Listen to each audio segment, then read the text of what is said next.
Roger Waters, lead singer, writer, conceptual artist, Pink Floyd. The man, the music, the vision. Hidden behind the persona of Pink Floyd, Roger Waters took the conceptual album to a new level with Dark Side of the Moon, Wish You Were Here, and most notably, The Wall. A master of the theatrical event, he has given the world a unique look at rock and roll. With his first solo album and concert tour, The Pros and Cons of Hitchhiking, Roger Waters is finally emerging from the cocoon of anonymity. We've been largely ignored by the media during our lifetime.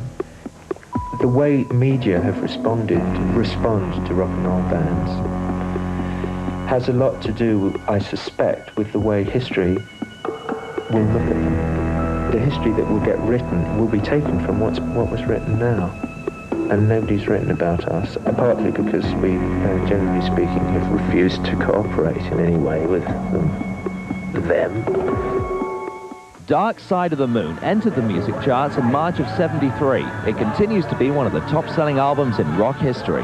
Dark Side of the Moon was the discovery of a format, really. It's a format within which I've been working ever since.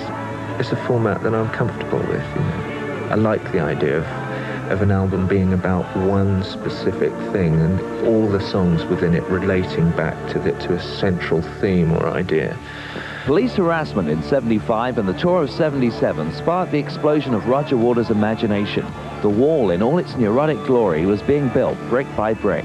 The Ed Davis, the LAPD, yeah, well, I think they disapproved of rock and roll going into the sports arena. They didn't think it was the right place, so I think they made a conscious decision to put a stop to it. They searched everybody going into the building and arrested hundreds and hundreds of kids every night and tried to make it impossible for the thing to go on. I know I nearly got shot because I turned up one night and to the same barrier that I'd been to, you know, the other nights, and they wouldn't let me in. So I drove through the barricade, just drove through the barricade like a fool, and there were cars up on the grass and they were all around me with guns and stuff. And that was one bit of the Wall movie, I think, that expressed that quite well, you know, stuff outside the gig.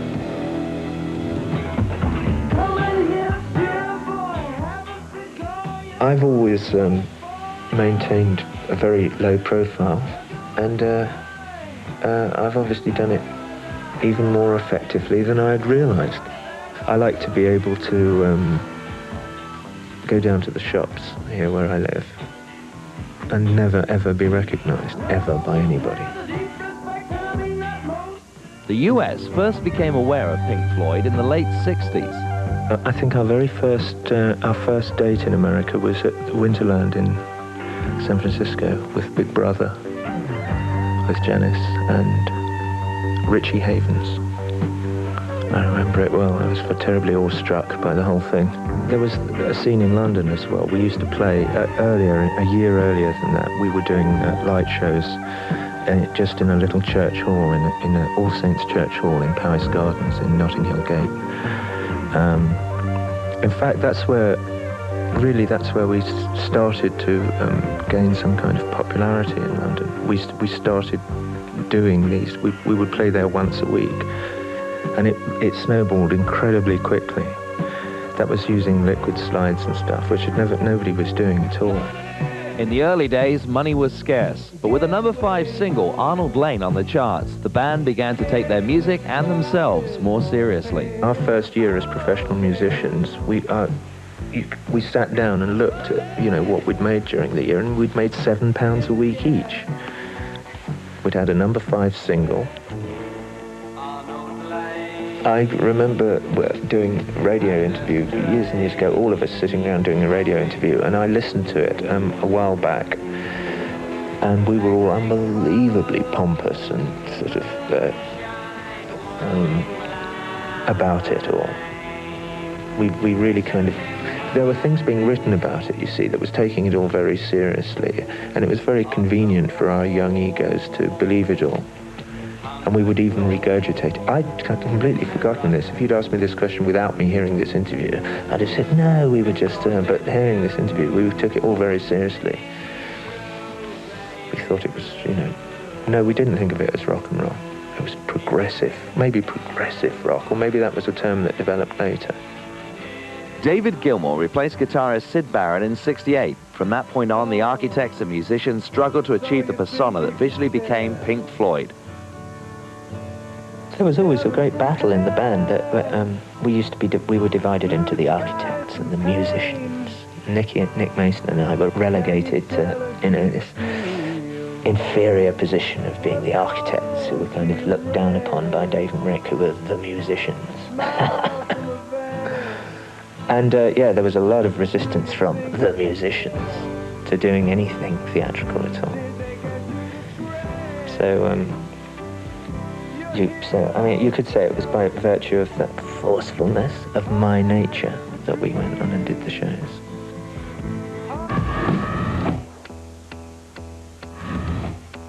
Certainly in this, it's for shock value, yeah. Well, without any question. Well, it's to create, in terms of theatre, it's to try and to make a shocking moment. If it's not shocking, there's no point in doing it. It's to create that. When you're having a nightmare, everybody's had a nightmare. That awful feeling of, which usually makes you wake up. If it gets bad enough, you wake up, because it's just too frightening for you to go away. And so we've attempted to create something of that feeling at one point. From the shocking animated rats to the playfulness of the Battersea Power Station pig, animals in one form or another have always been featured in the Floyd shows. This pig was about 45 feet long, filled with helium, and it was suspended over the top of Battersea Power Station, and on a wire. And there was always a possibility that, that something was going to break, because nobody built an inflatable like that before. So we had a man standing by with a rifle to shoot the thing down should it escape, to puncture it so that the gas would escape and it would come down. I think he was having his lunch when the wire went. And by the time he got out of his car and, loaded his rifle, it was gone. It was a dot in the sky. It just went whoosh and it was gone. And by that time, London Heathrow were receiving radio messages from incoming planes that there was this pig in the air lanes.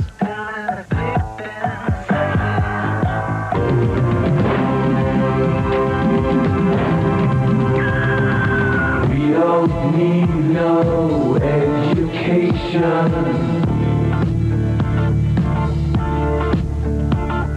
We don't need no thought control. There was a terrible uproar in this country about that, from people taking the thing out of context, presumably because their kids were taking it out of context. And in fact, I got some support from Dr. Runcie, who's the Archbishop of Canterbury, who was asked about it by somebody, and he said, well, if the kids are singing this song, then one should listen to it and see what it's about and find out what it is that they feel about things, which I thought was terrific. All in all, it's just another brick in the wall. All in all, you're just another brick in the wall. The final cut enabled Waters to free himself from the emotional conflicts of the past and to launch his solo career with the pros and cons of hitchhiking.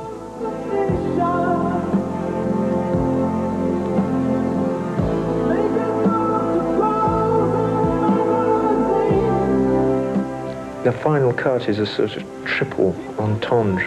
It's about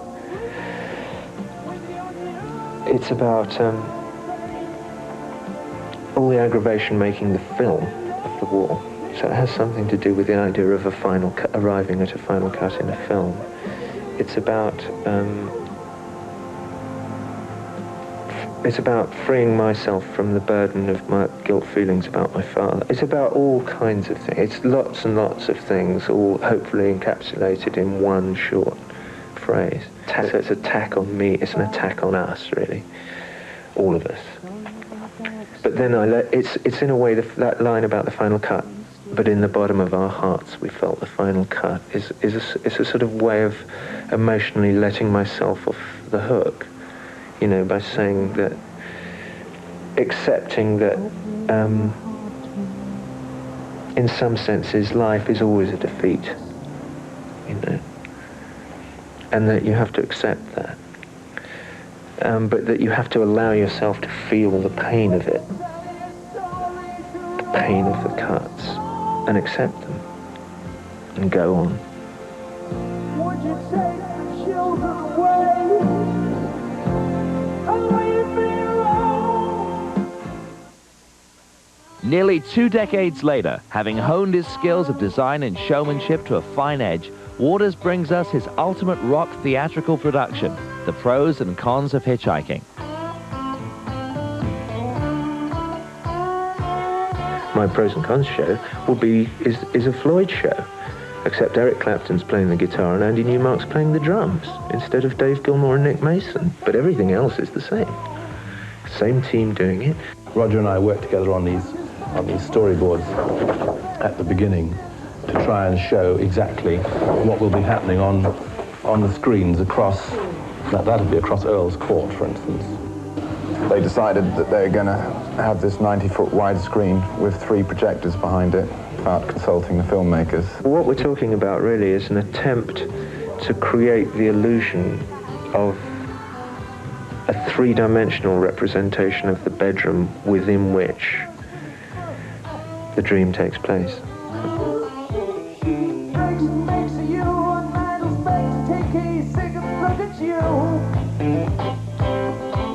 Having set that up in a fairly real way, distorting it, but removing the scenery that's in front of these screens we're using. I'm always seeking to go off in different directions with the visual as a counterpoint to what's actually going on in the song.